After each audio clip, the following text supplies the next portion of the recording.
Shalom anak-anakku yang dikasihi di dalam Tuhan Yesus Kristus. Bagaimana kabarnya? Tentu Pak Nathan berharap kabar kalian baik-baik saja.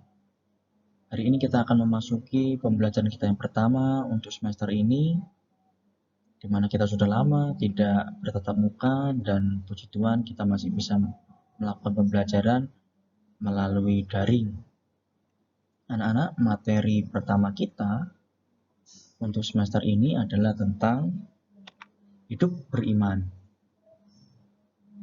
Tujuan dari pembelajaran kita adalah supaya anak-anak dan Pak Nathan memahami apa itu hidup beriman, memahami iman itu apa, dan juga kita nanti tahu tujuan beriman, manfaat beriman itu apa, sehingga kita bisa menerapkan apa yang kita ketahui di dalam kehidupan kita sehari-hari.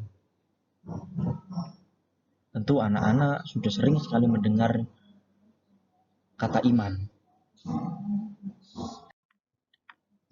Kata iman dalam perjanjian lama berarti berpegang teguh.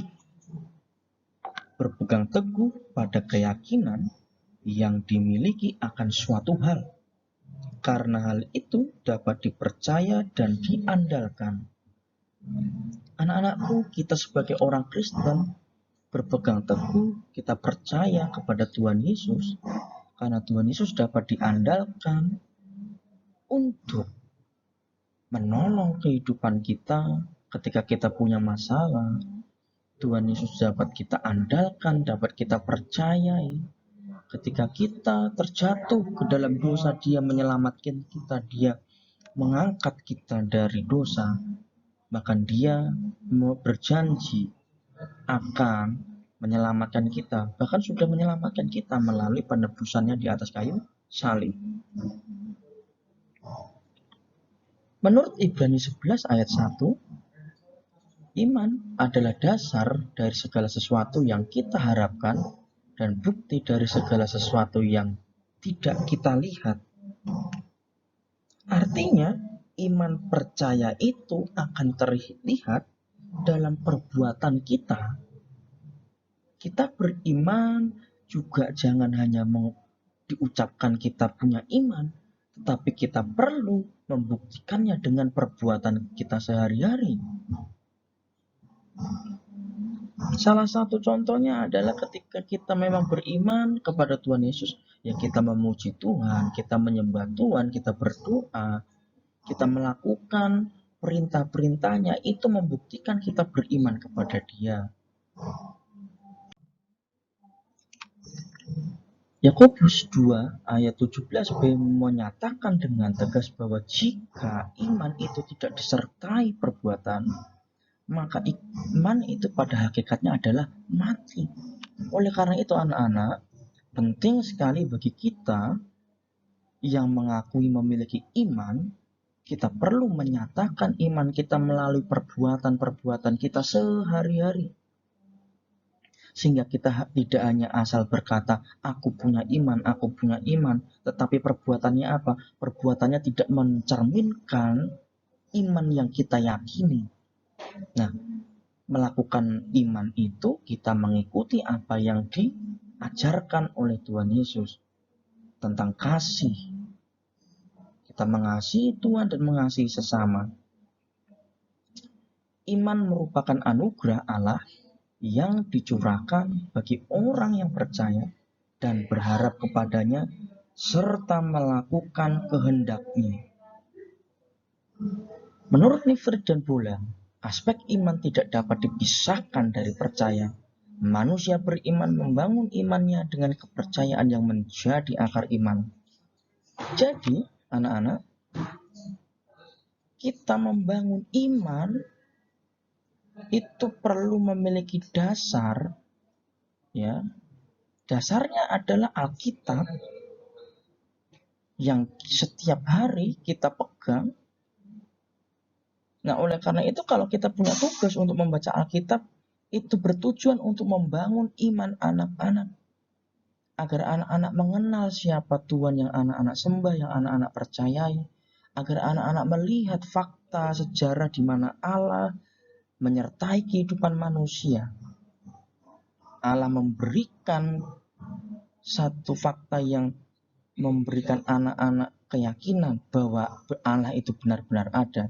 Oleh karenanya jangan anak-anak sekali-sekali untuk tidak membaca Alkitab. Ya, kita sudah punya tugas itu dan kita perlu mengerjakannya. Tetapi tanpa iman, tidak mungkin orang berkenan kepada Allah, sebab barang siapa berpaling kepada Allah, ia harus percaya bahwa Allah ada, dan bahwa Allah memberi upah kepada orang yang sungguh-sungguh mencari Dia. Jadi ketika kita ingin menjumpai Tuhan, menjumpai Allah melalui doa, pembacaan Alkitab, kita perlu punya iman dulu. Karena tanpa iman, kita tidak berkenan kepada Allah. Tokoh-tokoh Alkitab Perjanjian Lama menjadi contoh iman bagi kita. Yang pertama adalah Nuh. Kita bisa baca di Kejadian 7 ayat 1 sampai 24. Pak Nathan akan menjelaskannya. Nuh merupakan tokoh fenomenal pada zamannya, ya. Ketika ia mulai mengerjakan bahtera sebagaimana diperintahkan Tuhan padanya, banyak orang yang ngejek dia, yang mengolok-olok dirinya, bahkan menganggap Nuh kurang waras atau gila. Berbagai tekanan yang dialaminya tidak mudah untuk dihadapi, namun ia percaya kepada Tuhan. Imannya tidak goyah menghadapi tekanan dari penduduk kota. Akhirnya hujan lebat pun turun selama 40 hari 40 malam. Sehingga mengakibatkan banjir bandang. Dan orang-orang tidak sempat untuk menyelamatkan diri mereka. Karena apa? Karena hujan itu mengakibatkan seluruh permukaan bumi pada waktu itu tenggelam. Bayangkan coba, permukaan bumi tenggelam. Namun karena Nuh taat dan dia percaya kepada Allah, Nuh dan seisi keluarganya selamat. Contoh kedua, Abraham. Kita bisa baca di Kejadian 22 ayat 1 sampai 14. Pak Nathan akan menjelaskan di sini. Abraham memiliki kisah yang sungguh luar biasa.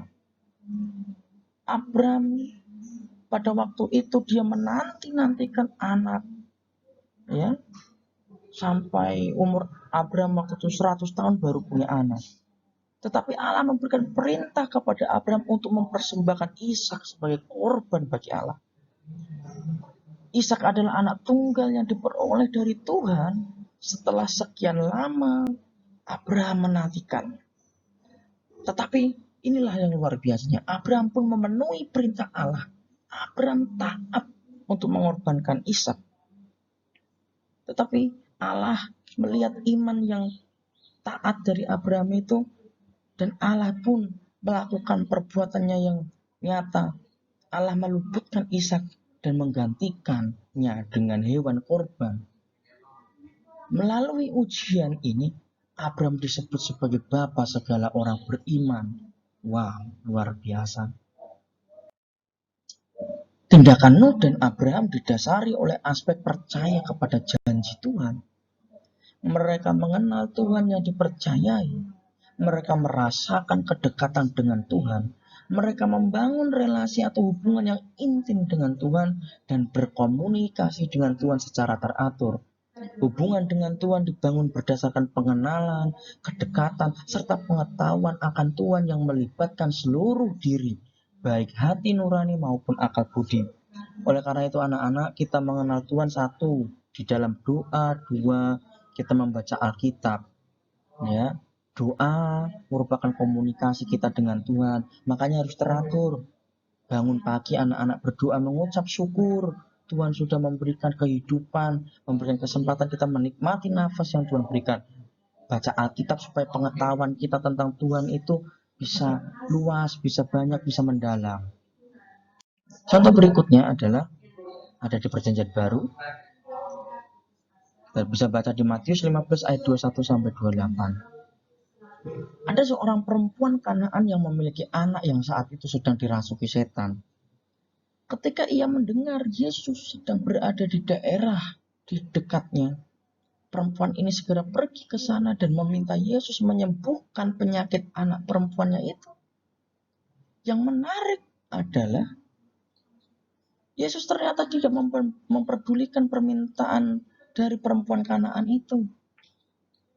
Ya, bayangkan coba seorang ibu memohon kepada Tuhan tapi Yesus tidak peduli.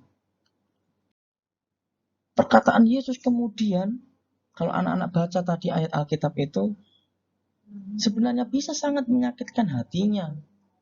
Tetapi ini poin pentingnya, perempuan Kanaan itu, meskipun Tuhan Yesus tidak memperdulikan atau menghiraukannya, tetapi perempuan Kanaan itu ia tetap meminta tolong kepada Tuhan Yesus untuk menyembuhkan anaknya. Dia terus berjuang, dia terus meminta, dia terus memohon.